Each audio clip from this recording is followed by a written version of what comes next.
Hello and welcome everybody to today's edition of Mexico News Network's Breaking News. I'm your host, Elliot Bullman.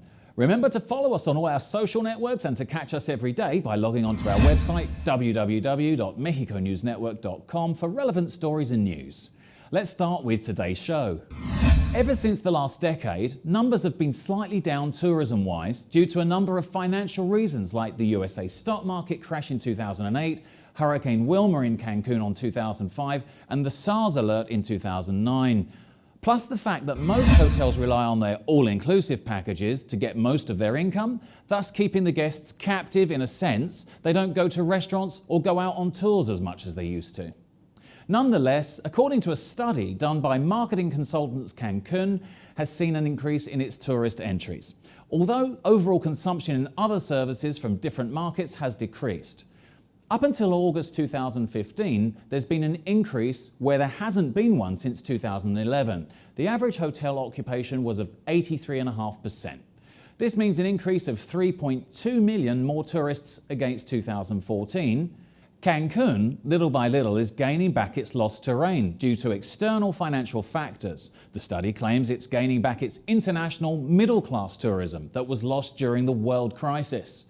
The study was presented by the Ministry of Tourism in Quintana Roo, the Office of Visitors and Conventions and Marketing Consultants, whom since 1992 documents the profile and behaviour of visitors on a monthly basis. And it counts with a database of more than 275,000 polls, including Riviera Maya.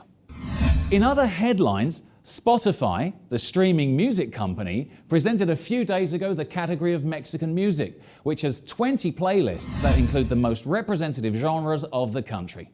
The purpose of this new category is to present the diversity of music that exists in the country, and at the same time to encourage emerging artists looking to promote their songs through this platform.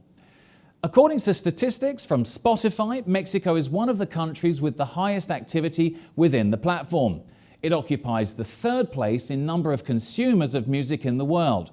And Mexico City is the #1 music consumer of local and international artists. For this reason, the company decided to promote the music that is created in the country in order to strengthen the position of Mexico as a producer, consumer, and as a market that is constantly developing. Sephora is highly regarded as a beauty trailblazer, but they don't just rest on pretty. Their latest initiative, named Sephora Accelerate, is a program for female entrepreneurs in the Americas. Sephora Accelerate is a part of Sephora Stands, which encompasses initiatives for local communities, entrepreneurs, and Sephora employees. This program seeks to build a community of female founders in the beauty industry, giving them the tools like instruction, mentorship, and access to funding. The program begins with a one-week boot camp where founders acquire the necessary skills to create a successful business. Together, they learn from beauty mentors and seasoned entrepreneurs and prepare for a final demo day in the fall. The invitation to apply was back in December of 2015, and then on March 2016, Cohort announced which was the group of female entrepreneurs. The boot camp started on April 24th, and it will end with demo day on August 29th. Sephora Accelerate aims to support 50 female beauty industry entrepreneurs between now and 2020. Great Place to Work Institute is a global research, consulting, and training company dedicated to helping organizations to identify, create, and sustain great workplaces. The company makes every year the ranking of the best companies to work in more than 52 countries. And a few days ago, they released the best companies to work in Mexico. This ranking is the result of a process of detailed analysis and is considered the most important and exhaustive in the world, since it is based on a rigorous research that is focused on the opinions of the workers. In Mexico, the model and methodology of Great Place to Work is certified by the Mexican Institute of Standardization and Certification, and it has the acceptance of the Grant Thornton firm. Some of the best companies in Mexico are Gentera, Infonavit, Liverpool, Smart Supermarkets, Scotiabank Mexico, BBVA Bancomer, Antento Mexico, Santander, Volkswagen de Mexico, and Chedraui. Now the economy. The Mexican peso increased 0.18% to 18.66 on Monday from 18.63 in the previous trading session. The peso gained 18.93% during the last 12 months, from 15.69 in June of 2015.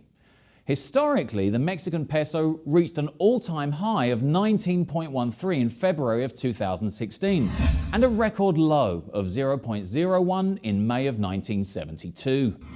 On the other hand, Mexico's IPC index decreased 0.15% to 45,858 on Monday from 45,928 in the previous trading session. The IPC index of the country gained 2.91% during the last 12 months, from 44,561.94 points in June of 2015. Historically, the Mexico stock market IPC index reached an all-time high of 46,357.24 in September of 2014 and a record low of 14,008.2 in August of 2005. This was all for today. Thank you for staying with us. I'm your host, Elliot Bullman, and remember to follow us on Facebook, Twitter and Google+. Log on to www.mexiconewsnetwork.com for more information on Mexico and the world. Until next time.